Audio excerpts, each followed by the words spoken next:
bersama DPR RI beserta seluruh jajaran,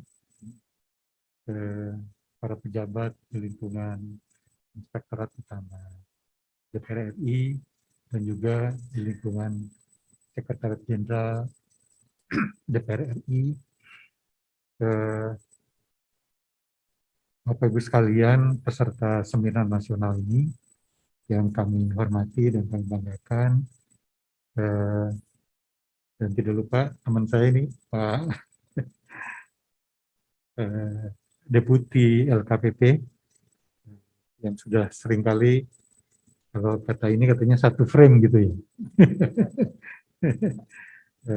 dalam berbagai kesempatan. Assalamualaikum warahmatullahi wabarakatuh. Selamat pagi menjelang siang. Shalom, Om Swastiastu, Namo Buddhaya, Salam Indonesia Maju. Pertama saya mengucapkan selamat kepada Pak Sekjen DPR dengan Bapak Ibu Rektor, Presdir dari BUMN tadi, Jakarta Industrial Estate, yang dan juga lembaga sertifikasi mitigasi procurement yang termasuk juga Ibu Dirut tadi ya, Neraca, Harian Neraca yang sudah menandatangani kerjasama Pentahelix ya dalam rangka bagaimana meningkatkan kapasitas dan kapabilitas dalam konteks pengadaan dan barang dan jasa. Bapak Ibu sekalian, saya ingin mulai nih ya, yang topik yang diberikan kepada saya ini pencegahan permasalahan pengadaan barang dan jasa, kira-kira perspektif auditor lah. Saya sebetulnya sudah meninggalkan posisi sebagai auditor tahun 2019, tapi barangkali ingat-ingat sedikit lah, bisa sharing barangkali dalam kesempatan ini ya. Kalau kita bicara pengadaan, ini adalah satu aktivitas yang dilakukan, kalau konteksnya pemerintah kan dalam rangka pelaksanaan agenda, dalam rangka pelaksanaan program, ataupun kegiatan untuk penyelenggaraan pemerintahan maupun pembangunan. Dan pengadaan ini sebetulnya satu proses untuk mengeksekusi anggaran lah. Kalau kita turunkan lebih teknis ya, mengeksekusi anggaran bisa OPEX ya, operational expenditure, maupun CAPEX, capital expenditure. Kalau bahasa korporasinya begitu, tapi kalau bahasa pemerintahnya barangkali belanja modal, belanja pemeliharaan, belanja barang gitu ya, yang menggunakan anggaran APBN. Selanjutnya saya ingin masuk melihat saya ngambil aja nih 2020 lah, ya 2020.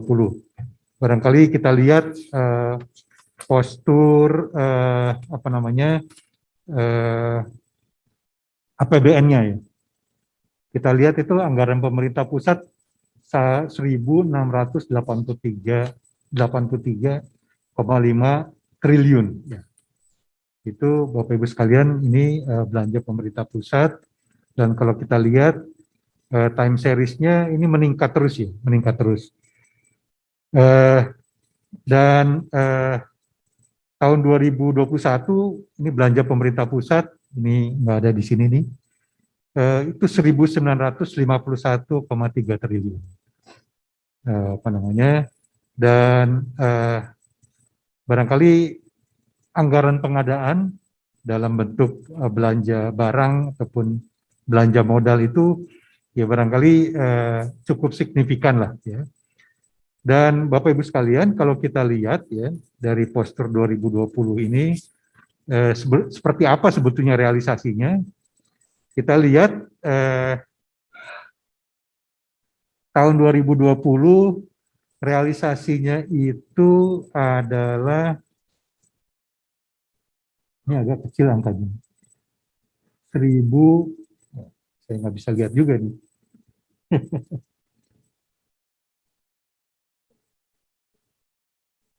1833 ya. Sorry. 1833. Dan pagunya 1975. Jadi ada perubahan-perubahan karena situasi yang dihadapi di 2020 ini. Untuk KL-nya 1138,9. Jadi apa namanya yang bisa kita lihat apa realisasi APBN 2000. Dan Bapak Ibu sekalian, kalau kita merefer ya di slide berikutnya, ini ada hasil pemeriksaan BPK di slide berikut tahun 2020. Ya. Semester 1 dan semester 2 sebetulnya nggak nyambung betul ya, karena di hasil pemeriksaan 2020 ini sebetulnya untuk anggaran tahun 2019. Tapi paling nggak ini untuk memberikan sense lah, memberikan feel gitu ya, bahwa ada apa namanya identifikasi dari BPK di semester 1 ada 13.000 masalah lebih ya. Di semester 2 ada 6.900 masalah lebih, yang total nilai rupiahnya itu 25,59 triliun. Ya. Jadi kalau dibandingkan dengan apa namanya anggaran 2019, kira-kira ini 4,11% dari apa namanya anggaran KL yang totalnya 2019 itu 622. Mungkin saya tidak tampilkan di sini, tapi kira-kira kalau kita mau merefer secara apa namanya persis gitu tahunnya kira-kira begitu. Jadi anggaran apa namanya 2019 yang diperiksa dilaporkan oleh BPK tahun 2020 itu temuannya senilai 4,11%. Ya kurang lebih barangkali ya. Dan ini semua adalah Bapak Ibu sekalian apa namanya di terminologi kita nih orang internal auditor, orang yang biasa apa namanya bergaul dengan risk gitu ya. Ini adalah risk event kira-kira gitu, bukan lagi risk gitu ya, tapi udah kejadian ini, kejadian ditemukan oleh BPK. Kemudian saya ingin juga menyampaikan hasil apa namanya statistiknya KPK. Ya. Nih, kalau kita lihat ini PBJ ini menempati urutan kedua nih. Dari 2004 sampai dengan 2021, 266 case ya. Walaupun katakanlah yang pertamanya itu adalah penyuapan, 775 cases gitu. Tapi sebetulnya tadi sudah disampaikan oleh Pak Sekjen waktu apa namanya membuka acara, itu underlying-nya ini yang apa untuk penyuapan ini ya PBJ juga underlying-nya. Jadi 70% dari kasus itu tadi Pak Sekjen sampaikan ini mengenai PBJ. Jadi sekali lagi Bapak Ibu sekalian, ini udah kejadian ini. Jadi udah bukan lagi risk tapi udah risk event gitu. Nah, yang saya mau sampaikan adalah bahwa PBJ ini ya, kalau Pak Toto nyebutnya barjas, barang dan jasa gitu. Tapi saya mantan orang BPKP ini nyebutnya PBJ, pengadaan barang dan jasa gitu ya. Nah, pengadaan barang dan jasa ini area yang risikonya tinggi. Risikonya tinggi terbukti dari risk event-nya juga lumayan ini, signifikan gitu ya. Nah, Bapak Ibu sekalian, saya ingin masuk ke peran internal audit ya. Mungkin nanti Pak Deputi, Pak Budi nih, Setia Budi, mungkin akan bicara nih. Tapi paling enggak saya barangkali boleh menyampaikan governance pengadaan barang dan jasa dari kacamata auditor lah, kira-kira gitu ya. Ini saya apa namanya menyampaikannya secara generik saja.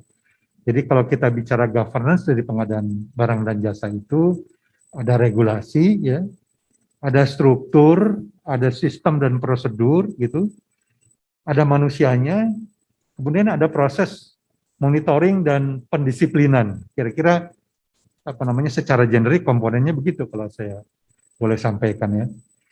Governance dari pengadaan barang dan jasa. Dan saya tadinya mau menyampaikan ada Perpres 16 gitu. Tapi pas tadi malam saya searching, wah ini rupanya ada 1221 gitu ya. 1221 karena ada perkembangan-perkembangan ya. Jadi terpaksa ini slide-nya saya ganti malam-malam nih karena ada peraturan baru ya. Yang ini menunjukkan sebetulnya bahwa peraturan-peraturan ini mengenai barang dan jasa ini disusun ya, ditetapkan dalam rangka merespon perkembangan dinamika gitu ya. Ada masalah-masalah yang tidak terselesaikan, ya penyelesaian melalui perbaikan regulasi. Struktur di level nasional ada Pak Budi, LKPP ya, ada BPKP, sekarang kepalanya Pak Ateh ya, ada BPK ya, Pak Agung Firman dengan seluruh anggota dan seluruh jajarannya. Ya. Tapi kalau kita mau turunin ya levelnya ke bawah, ya ada struktur pengadaan di masing-masing kementerian lembaga dan Pemda gitu ya. Kemudian di masing-masing kementerian lembaga Pemda ini ada APIP gitu. Nah, kemudian sistem dan prosedur ini sebetulnya bisa diturunkan dari Perpresnya, ada peraturan LKPP-nya, biasanya diadopsi, kemudian dibikin lagi aturan internal dari kementerian lembaga ya. Sistem dan prosedurnya, dan barangkali ada orang yang melaksanakan. Orangnya ini Pak Budi ini udah tetapkan ada proses sertifikasi. Permasalahannya barangkali apakah kualitas dan kuantitas barangkali ya. Ya. Jadi secara governance itu oke, ada semua sebetulnya di kita. Dan ada monitoring dan disiplin, ya berarti ini APIP, ya, BPKP, BPK, termasuk juga aparat penegak hukum nanti kalau udah masuk ke ranah pidana ya.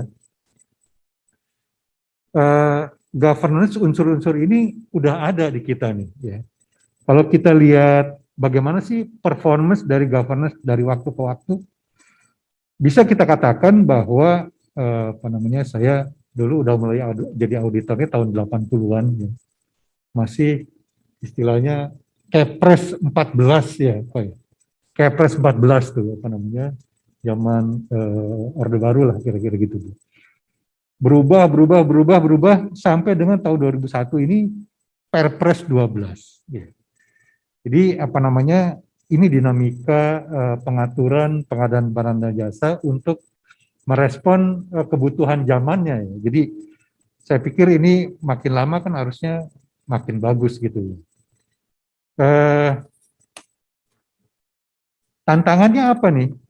Kalau semuanya sudah ada, kok masih ada masalah aja gitu kan? Pertanyaannya seperti itu ya. Memang tantangannya bisa berubah-ubah, tapi kalau saya melihat ini sebetulnya nggak akan keluar dari ini Pak, dari dua ini ya. Ya. Kalau saya ikutin ya Pak ya. Yang pertama persoalannya itu ada persoalan kecepatan pengadaan, proses pengadaan, kemudian kinerja pengadaan yang nanti diwujudkan dalam hasil barang dan jasa yang dimanfaatkan ya untuk kegiatan pemerintahan maupun untuk dimanfaatkan oleh masyarakat, dan accountability-nya gitu. Itu tantangan yang pertama. Apapun zamannya, rasanya saya bisa sampaikan bahwa masalahnya cuma di seputar ini aja gitu ya. Yang kedua, yang nggak kalah penting, ini persoalan manajemen risiko. Memang barangkali perkembangan manajemen risiko ini baru dibilang relatif baru untuk di sistem pemerintahan. Agak berbeda dengan korporasi di sektor perbankan, di sektor asuransi ya, yang sudah lama ya. Tapi implementasi manajemen risiko di sektor pemerintahan ini barangkali relatif ketinggalan. Tapi paling tidak sudah ada PP-nya nih. PP 60 tahun 2008 tentang pengendalian intern pemerintah. Di situ kan ada apa namanya, ada 5 elemennya ya. Yang pertama yang terkait dengan apa namanya fondasi ya, fondasi dari internal control. Yang contohnya di situ ada apa namanya yang terkait dengan bagaimana kode etik dan seterusnya. Tapi yang kedua adalah soal risiko. Ya. Jadi sebetulnya 2008 di sektor pemerintahan pun sudah mulai diperkenalkan agar supaya kementerian lembaga Pemda menerapkan apa namanya manajemen risiko. Dan panjang yang saya ikuti ya tentunya Kepala BPKP yang baru dengan seluruh jajarannya yang bisa mengelaborasi lebih lanjut, tapi sepanjang yang saya ikuti sekarang sudah mulai ada pengukuran-pengukuran apakah kementerian, lembaga, Pemda itu sudah menerapkan manajemen risiko dalam bentuk apa namanya instrumen pengukuran ya untuk memastikan.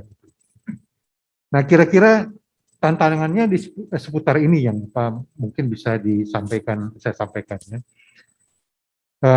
Apa namanya? Kalau tantangan yang pertama kecepatan kinerja dan akuntabilitas ini sebetulnya mau diproses, mau di outputnya, mau di outcome-nya ini tetap challenge ya. Cepat berkinerja dan akuntabel itu ya prosesnya, ya outputnya, ya outcome-nya. Bapak Ibu sekalian, titik kritisnya apa sih sebetulnya? Ini kalau ngikutin apa namanya BPKP ini dari Pusdiklat, ya dari awal sampai akhir ada kritisnya. Tahap perencanaan ya kritis juga gitu ya. Menentukan orang-orang siapa yang jadi ketua, siapa yang untuk melaksanakan. Itu betul-betul dipilih orang-orang yang kompeten, yang apa namanya, yang punya integritas gitu ya dan seterusnya. Sampai dengan pemanfaatan semua ada masalah-masalah nih. Ada yang hal-hal kritis dalam tahapan ini.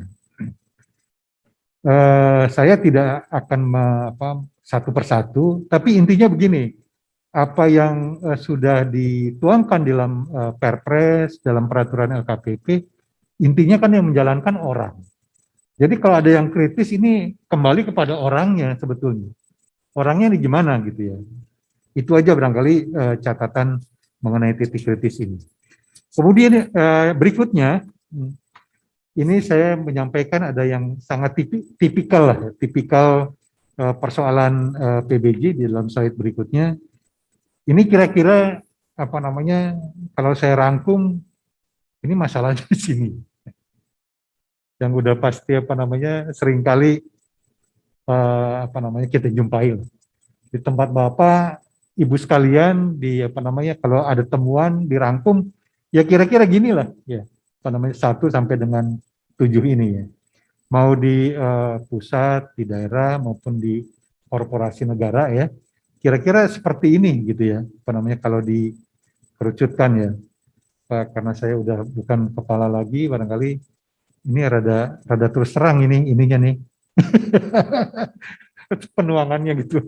Kalau masih aktif saya nggak berani nih.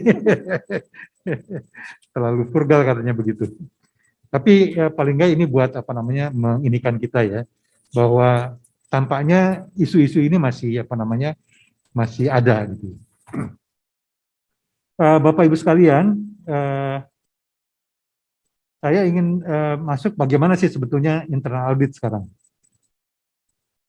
Nah, Bapak Ibu sekalian, dalam tanda petik yang dipropos oleh profesi internal auditor itu adalah three line of defense. Konsepsi three line of defense. Ada first line, ada second line, ada third line gitu. Kembali saya bilang kalau perbankan, asuransi, sekarang BUMN ya, itu udah apa namanya menerapkan konsepsi three line of defense ini. Three lines model. Yang first line itu yang bertanggung jawab betul ya. Kemudian second line yang memastikan bahwa apa yang dilakukan oleh first line itu comply dengan peraturan ya. Kemudian internal auditornya mengecek gitu. Ini berjalan nggak sistemnya nih? Kalau misalnya pengadaan barang dan jasa itu tanggung jawabnya first line, ya, ada second line yang apa namanya bertugas untuk menguji apakah apa namanya first line ini orang yang bertanggung jawab untuk melakukan pengadaan itu sudah comply dengan aturan yang berlaku. Nah, kemudian internal audit apa tugasnya? Memastikan ya bahwa sistem ini berjalan gitu.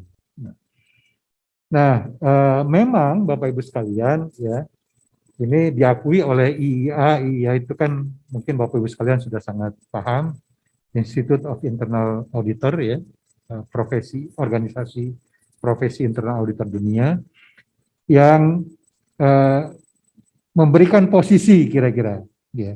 Mana yang kaitan resiko ini yang boleh dilakukan, mana yang nggak boleh dilakukan oleh internal auditor. Kalau kita lihat yang gambar kipas ini, yang terkait dengan risiko itu yang sebelah kiri ya, itu yang core-nya terkait dengan risiko yang dilakukan oleh internal auditor.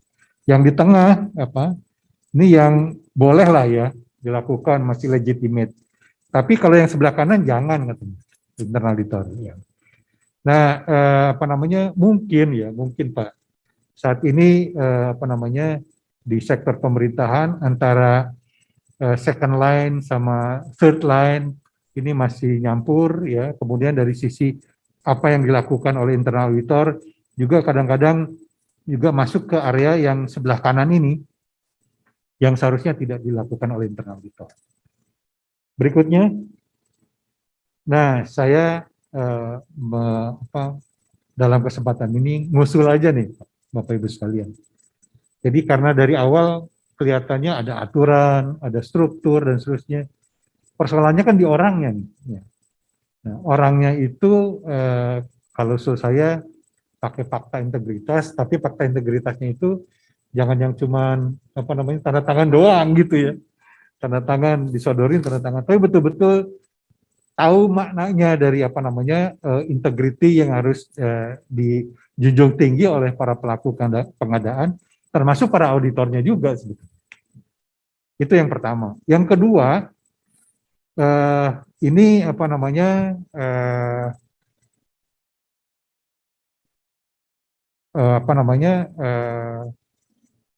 ISO 37001, Sistem Manajemen Anti Penyuapan.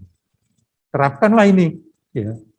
Terapkanlah ini sehingga apa namanya bisa juga memastikan bahwa tidak ada kalau di apa namanya di apa korporasi misalnya no bribery gitu ya, no luxurious hospitality gitu. Yang diturunkan dari ISO 37001 sistem ini. Kalau ini diterapkan ada pihak yang bisa memastikan bahwa sistem ini berjalan di dalam organisasi. Kemudian yang ketiga ini probity audit. Audit yang memastikan bahwa proses pengadaan barang dan jasa ini mengikuti prinsip probity, jujur, in good manners lah, kira-kira begitu. Dan yang keempat ini di sini tertulis audit gitu. Saya agak malu-malu soalnya menyebutkannya ini karena pasti banyak kontroversinya, yaitu ethics audit. Ya kelihatannya apa nih ethics audit ya? Tapi kalau Bapak Ibu sekalian searching ya ethics audit atau ethics auditing, rupanya udah banyak. Ada sampai belasan ribu itu yang dan risetnya pun udah mendalam. Nah saya pikir ethics audit adalah audit yang barangkali kontennya berkaitan dengan ethics ya, berkaitan dengan bagaimana ethics dijalankan. Nanti kalau yang saya dengar gitu ya tahun 2013 saya pernah ikut satu international seminar gitu, ada satu perusahaan pada saat itu yang menyampaikan bahwa ethics audit ini melihat juga red flag gitu ya. Red flag misalnya ini kepala pengadaan di korporasi itu sampai diaudit gaya hidupnya, gitu. Dilihat apakah malam-malam nih karaokean melulu gitu ya, keluyuran melulu begitu kan. Nah, itu barangkali red flag ya. Jangan-jangan ini ada kaitannya dengan proses pengadaan barang dan jasa yang menjadi tanggung jawabnya, yang ada ikutan-ikutannya gitu, yang tadi disampaikan oleh KPK tadi gitu ya. Nah, jadi ini usulan saja barangkali pemikiran yang bisa dilakukan untuk mencegah ya, jangan sampai keterlanjuran. Nah, barangkali itu saya cukupkan di sini, barangkali saya kembalikan kepada Ibu Indri, moderator. Terima Terima kasih. kasih Bapak. Sekali lagi hadirin yang terhormat, kita kasih aplaus kepada narasumber kita. Ya, sedikit pertanyaan pembuka mungkin ya Pak, sebelum nanti kita masuk ke diskusi panelis. Tadi ada Bapak sampaikan bahwa adanya langkah-langkah ya, usulan yang Bapak sampaikan ada 4 langkah. Terkait hal tersebut, Bapak apakah memang belum ada di negara kita atau sudah ada, namun memang yang kalau kita ketahui sepertinya pengawasannya atau dari segi mananya nih Pak yang menyebabkan resiko ini selalu terjadi ya terkait PBJ yang tadi Bapak sampaikan? Ya, paling tidak ini kan pengadaan ini selalu menyangkut uang yang besar, ya. Anggarannya besar. Dan makin besar anggarannya biasanya barang yang diadakan itu makin kompleks. Mungkin nanti Pak Budi yang bisa cerita gitu ya. Makin kompleks sehingga prosesnya pun kadang-kadang itu bolak-balik konsultasi ke Pak Budi gitu ya. Karena pelaku pengadaan kadang-kadang tidak yakin dengan apa yang sudah tertuang di dalam peraturan mengenai pengadaan barang dan jasa, sehingga perlu konfirmasi dalam konteks barang-barang yang kompleks tadi gitu. Kira-kira seperti itu. Bisa barangnya kompleks, bisa juga situasinya nih. Situasinya yang sangat mendesak, yang kembali saya bilang tantangan utamanya kan itu tadi speed, tapi juga accountable. Ya. Pak Budi lah ya barangkali yang paling seringkali diketok pintu sama seluruh kementerian, lembaga, korporasi dan pemerintah daerah terkait dengan hal ini. Jadi strategik gitu ya, anggarannya besar, kompleks, ya. Itu yang menyebabkan ini harus terus diikuti, dikawal. Ya.